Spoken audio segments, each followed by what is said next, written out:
visual or vision kung ano ba yung magiging goals mo in the future, no? Dito rin tutulungan kita para yung financial goals mo is matamaan natin isa-isa. It doesn't matter kung ano yan, kung malaki or maliit, makikita natin lahat yan dito. So Brando, if I may ask, no, ilang taon ka na ngayon? 43. 40. Okay, sige. Pero wag mo nang pagsabi, ha? Sige. Tayo Huwag natin lang. pagsasabi. Tayo lang nakakaalam yan. So, 43 years old. If I may ask, ano yung ideal age of retirement para sa'yo? Ibig sabihin ng retirement, hindi ka na mag-work. Ano ba yung age na yun? Nako. Kung pwede nga, bukas na eh. Bukas na 44, no? Pero kidding aside, mga siguro 65, maximum. Yan, 65 years old. So, ibig sabihin yan, Brado, you still have, yan, teka lang, hindi siya naka-automate.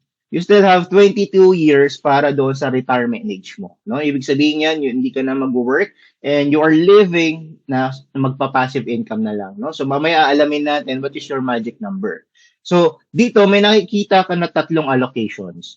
Merong operating activities, investing activities, and financing activities. No? Operating activities, this is your responsibilities, your expenses sa bahay ninyo or any expenses na meron ka. Ano yung mga yon? Brando? Monthly? Siguro, yung sa bahay na kasama na lahat yung mga kuryente, sige. monthly dues, etc. Mga 50K siguro. Okay, sige. So, expenses na lang talaga lalagay. Pero usually, guys, you can, yung itemize isa-isa. For example, sige, gawin na lang natin ngayon, Jace, para How about sa bahay? Magkano yung binabayaran mo sa bahay? Isa-isahin natin? Para ma-appreciate nila din. Sa bahay, lang, monthly dues, 1,100 per month. 1,100. Sige. Okay lang pre, kahit hindi actual talaga na sa'yo, pwede kang Yan. Ano pa yung mga expenses mo? Kuryente, 4,000. 4,000, okay. Tubig, okay. 500. 500. And siguro sa food on a monthly basis, 40K. 40? 40? 40. 40, okay. Sa transpo, gas, etc. Okay. 6,000. 6,000. Sa bahay lang, no? Yeah. Yung ikaw mismo ang gumagastos. Sa tuition fee, pwede ilagay yan. Okay, yes. Monthly. How much yung tuition fee mo? 10K. 10K. No guys, one way para ma-appreciate din ng kliyente, nakikita niya kung gaano na pala siya yung expenses niya every month. No? Sige. Kasi mga Pinoy, they don't usually do this. Maraming mga Pinoy pa ngayon, pag nakakausap natin, hindi pa sila actual na naglalista ng mga expenses nila. So you are helping them actually. Yun pa, meron pa bang mga expenses? Parang yan na lang yung pinaka-basic na naalala. Okay. Sige. Thank you dyan, Brando. How about sa investing activities? Ibig sabihin ng investment, ito yung pera na nag-grow na para sa'yo. Meron ka bang mga investments ka ngayon? For example, Pag-ibig MP2, mga mutual funds or VUL, magkano yung binabayaran sa kanila monthly? Kasali din ba dyan yung small businesses, hindi pa? Kapag small businesses, basta nag-grow siya, okay din yan. Kasama din siya. Hiwalay siya doon sa operating activities mo. Sige, lagyan na lang natin sa yung sa VUL. Monthly, no? Yes. 9,000. 9,000, okay. Tapos yung small business, on a monthly basis, siguro 10,000. 10,000, okay.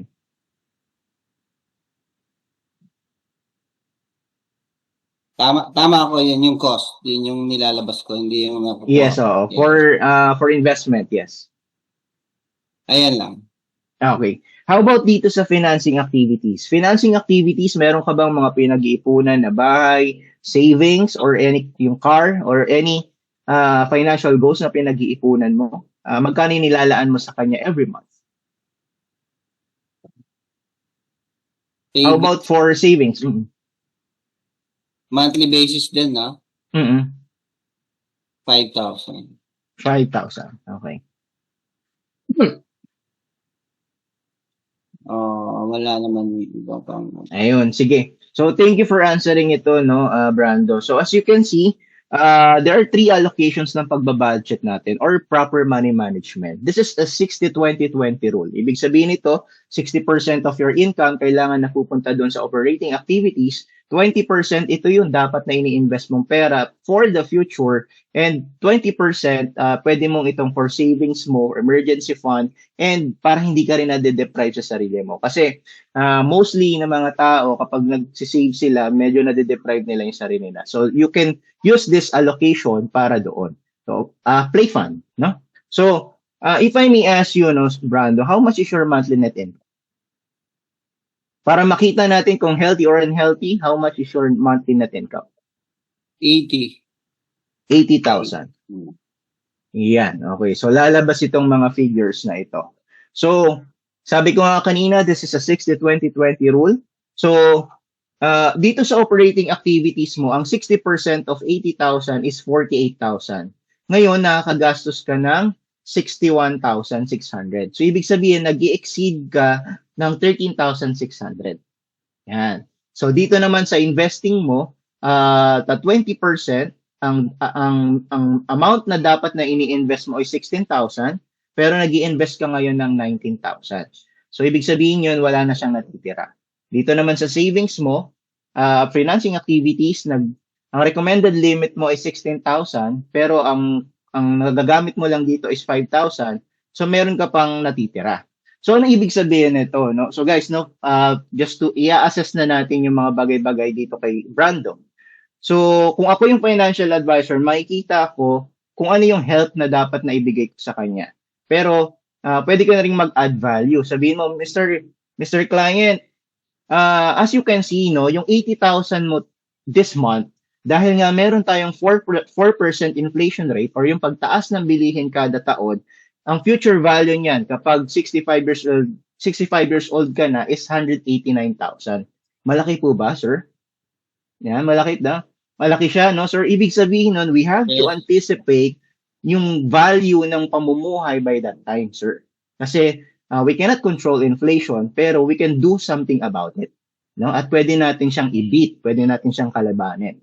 Okay, so, sir, your magic number is 45.5 million. Malaki, sir? Tama po ba? So, sabi mo sa akin kanina, you want to retire at the age of 65. Ibig sabihin yan, we anticipate na mabubuhay pa at least mga 15 to 20 years. So, this is your magic number, sir. Ibig sabihin yan, hindi ka na mag-work. Yung pera na yung mag-work sa'yo and hanggang doon sa ano mo. Kasi nga naman, ang retirement talaga ay yung walahan, hindi ka na mag-work talaga. No? So, meron ka ng perang naipon or naka-invest na siya na yung magtutustos doon sa mga expenses mo. Yan. Okay. So, do you have kids, no, sir? Sabi mo kanina. One. Okay, one. Anong pangalan ng anak mo? Your JC? JD. JD? Tama ba? JV. JV. Ilang taon na siya ngayon? 16. 16. Kung ikaw yung papipiliin, no, saang university mo siya gustong pag-aralin? De La Salle. De La Salle. Okay, sige, sa La Salle tayo. How much yung current tuition fee niya? Kung medyo meron kang idea. Hindi ko alam kung tama. College. 180.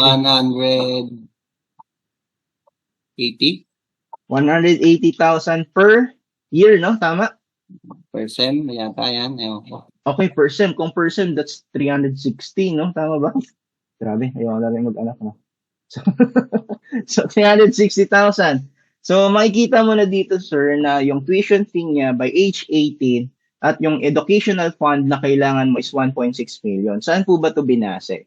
So based on study, 12% every year yung tinataas ng tuition ng mga universities. No, so when is the best time to invest para sa mga education ng mga bata habang bata pa sila?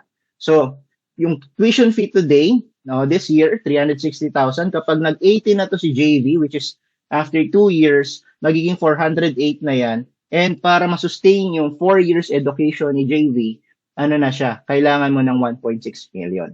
Yan. Okay. So, ilan na po yung mga coverages ninyo? Life insurance coverage. Siguro mga 2M. 2M. Sige. Yan. Do you have company insurance, sir? Yes, 500. 500. Okay. Yes. How about critical illness coverage, Sir JC? Kasama na dun sa 2M. 1M. 1M. Okay. Yan. Okay. So itong assets and emergency fund, usually ko na siya. Ito palang assets and debts, usually policy review ko na siya ginagawa, no, para din mas in-depth.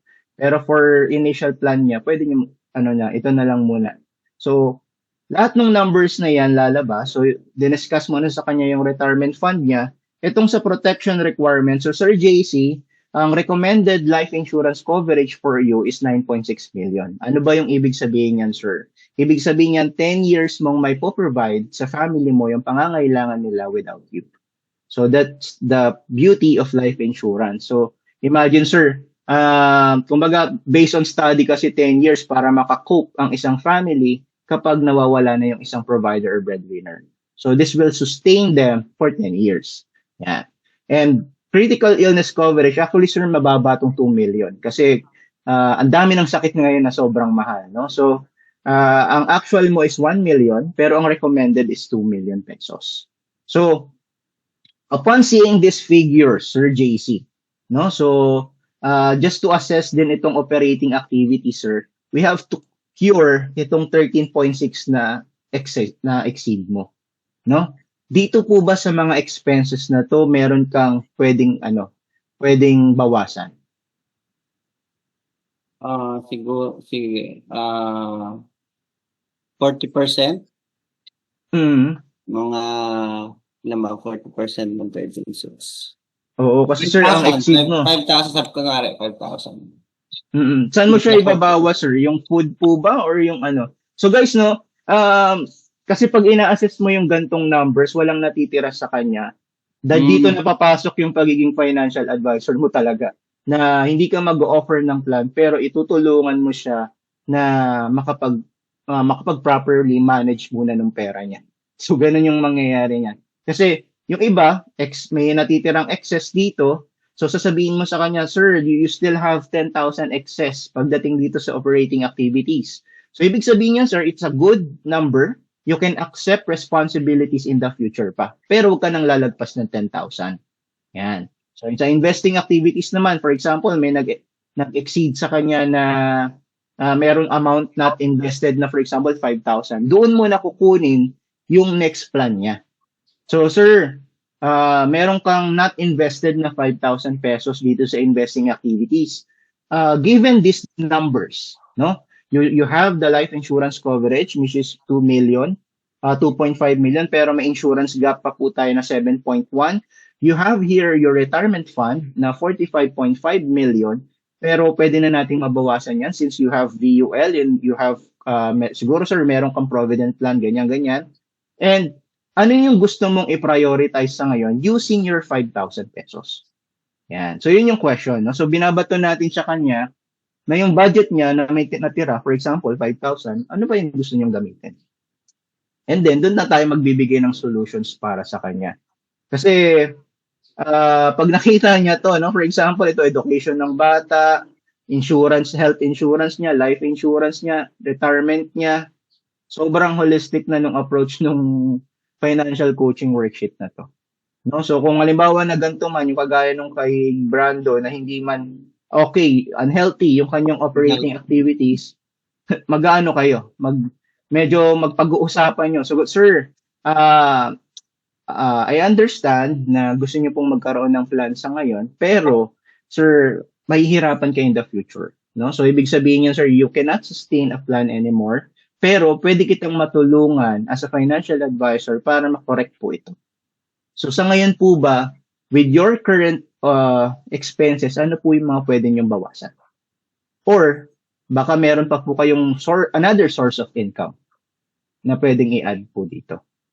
It's only para sa inyo guys, pwede rin kayong mag-recruit. Yun yun. Sir, no, this is your current income, and why not I have a career in mind na kung saan pwede kang makapag-add ng another source. Would you be interested in that? Ayun guys. So yun nga, ganun ng sobrang Tapos after nyo na, usually tinatanong ko din, no, ano yung, ito Sir Brando, kamusta yung mga figures na ito para sa iyo? Ano yung realization mo? Alarming. Alarming. So, Invento na nga lang, unhealthy pa. Unhealthy pa. So, yun siya guys. No? So, sobrang ganda niya na tool. Hindi ka nagpo-provoke. You are not stepping doon sa personal space nila or yung sa kung ano man. Pero, you are more on helping them kung paano ka makakapag-properly manage ng pera and then try to reallocate dyan para sa future. Kasi yung sa investment, sasabihin mo sa kanila, sir, yung pera mo kasi ngayon, hindi lang pwede na nasa emergency fund lang yan. For example, makikita mo, sobra-sobra yung emergency fund ni client mo. So, sir, yung emergency fund mo ngayon, sobra-sobra. Ibig sabihin nun, ito yung pera na nasasayang na dapat pwede mo siyang ilagay para sa future mo. Ayan. So, ganun siya. Ayan guys, any question na tayo? Sorry.